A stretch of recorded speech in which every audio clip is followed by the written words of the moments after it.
तो हमने अभी तक पढ़ लिया था सार्वजनिक स्वास्थ्य और निजी स्वास्थ्य के बारे में, ठीक है। तो अब हम 2 उदाहरण पढ़ेंगे स्वास्थ्य के नज़रिए से, जो वो कैसे अपने स्वास्थ्य के ऊपर काम कर सके ताकि उनका राज्य स्वस्थ रहे, ठीक है। तो पहला है केरल का। हम केरल के बारे में अब जानेंगे कि वो कैसे स्वास्थ्य इतना स्वस्थ राज्य बना, ठीक है। तो केरल का अनुभव 1990 में केरल सरकार ने राज्य में एक महत्वपूर्ण परिवर्तन किया। राज्य के पूरे बजट का 40% पंचायतों को दे दिया।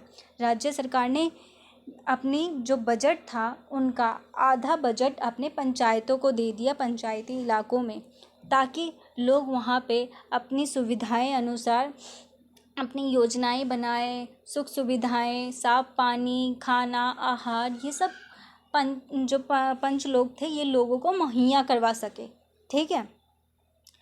इनसे पंचायतें अपनी आवश्यकताओं को योजनाबद्ध करके उनकी आपूर्ति कर सकते हैं। अगर वो अपनी योजनाएं बना के अपने ग्रामीण लोगों में सभी लोगों को सुविधाएं उपलब्ध करा सके, ठीक है। इनसे गांव के लिए पीने का पानी, आहार, औरतों के विकास और शिक्षा आदि के लिए उचित व्यवस्था सुनिश्चित करना संभव हो गया। जब छोटे स्तर पर लोगों को पैसा ज़्यादा मिलने लग गया तो विकास की राह ढूंढने लगे, लोगों को शिक्षित करने लगे, औरत भी नए नए रोज़गार ढूंढने लगी, औरत भी पढ़ने लगी, जिससे वो लोग विकास की राह पर निकल पड़े और विकास करने लगे और उन्नति करने लगे। उनकी जो स्वास्थ्य व्यवस्था थी और सुधर गई, स्वास्थ्य केंद्रों में भी सुधार हो गया। अब धीरे धीरे जो ग्रामीण स्तर थे या छोटे छोटे गांव थे, कस्बे थे, उन सब में जो बीमारियां थी वो ख़त्म होने लगी, ठीक है। तो लोग और जागरूक होने लगे और अपने देश को ऊंचा ले जाने में, अपने राज्य को अच्छा बनाने में अपना योगदान दिया, ठीक है। तो ये था केरल का अनुभव। अब एक और राज्य है जो है कोस्टा रिका का तरीका। कोस्टा रिका ने क्या किया था, अब आइए इसके बारे में जानते हैं। कोस्टा रिका में मध्य अमेरिका का सबसे स्वास्थ्य देश माना जाता है। कोस्टा रिका में मध्य में अमेरिका सबसे स्वास्थ्य, जो कोस्टा रिका देश है वो सबसे स्वास्थ्य माना जाता है। वो क्यों माना जाता है? क्योंकि उन्होंने सेना नहीं रखी कभी भी, उन्होंने सेना का समर्थन किया ही नहीं। उनका मानना था कि अगर लोग अपनी स्वास्थ्य, शिक्षा, आहार, पोषण इन सब पे ध्यान देंगे तो हमारे देश का विकास अपने आप ही हो जाएगा। कई वर्षों पहले कोस्टा रिका ने एक महत्वपूर्ण निर्णय लिया कि वे देश में सेना नहीं रखेंगे। उन्होंने अपने देश में सेना ही नहीं रखा। इससे उन्हें सेना पर व्यय किए जाने वाले धन को लोगों की शिक्षा, स्वास्थ्य और अन्य आधारभूत ज़रूरतों पर खर्च करने में मदद मिली। अगर वो सेना रखते तो उन्हें उन पर खर्च करना पड़ता। अगर उन्होंने सेना ही नहीं रखी तो उनका जो धन था वो लोगों की शिक्षा, स्वास्थ्य, जो उनकी ज़रूरतें थी, आवास थे, इन सब पर ज़्यादा ध्यान दिया। तो इसलिए वहाँ के लोग ज़्यादा जागरूक है, शिक्षित है, स्वास्थ्य है, ठीक है।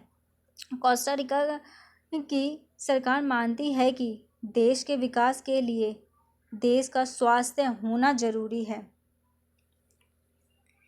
इसलिए अपने देशवासियों के स्वास्थ्य पर बहुत ध्यान देते हैं। कोस्टा रिका सरकार अपने सभी निवासियों को स्वास्थ्य के लिए मूलभूत सेवाएं, सुविधाएं देती है, जैसे पीने का सुरक्षित पानी, सफाई, पोषण और आवास आदि। तो इसलिए कोस्टा रिका जो वहाँ के देशवासी हैं, जो भी है, वो अपने स्वास्थ्य पर ज़्यादा ध्यान देते हैं, साफ़ सफाई पे ज़्यादा ध्यान देते हैं, ठीक है। वहाँ के जो निवासी है, सरकार उन लोगों को सभी सुविधाएं उपलब्ध करवाती है, साफ पानी, साफ सुथरा, पोषण, आहार, आवास, ये सब मिलता है, जिससे वो एक स्वस्थ और विकसित कोस्टा रिका है, ठीक है। अब जानते हैं स्वास्थ्य में सरकार की सक्रिय भूमिका से जनता का जीवन स्तर सुधरता है और समाज में समानता आती है। ठीक है, सरकार जितना अपना भूमिका निभाती है जनता को सुधारने में या सार्वजनिक सुविधाएं उपलब्ध करा के उनके स्वास्थ्य में सुधार होता है, उससे समाज में समानता फैल आती है। ठीक है, यहाँ तक कि निजी अस्पताल और स्वास्थ्य सेवाएं भी सरकारी मानकों और नियमों के अंतर्गत आती है ताकि सभी नागरिकों को उच्च गुणवत्ता की चिकित्साएं सेवाएं मिल सकें।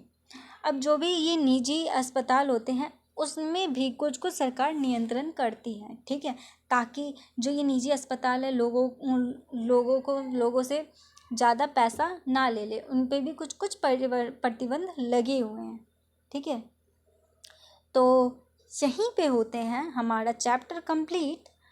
तो आपने जाना होगा कि सरकार कैसे अपना भूमिका देती है जनता के प्रति स्वास्थ्य के अंदर, जो सरकारी सुविधाएं उपलब्ध कराती हैं, ये सब अब आपको पता चल गया होगा। ठीक है, और ये असल ज़िंदगी में भी इसका उपयोग है। यहीं पे हमारा लेसन होता है कंप्लीट। आई होप आपको चैप्टर समझ आ गया होगा अब। Thank you.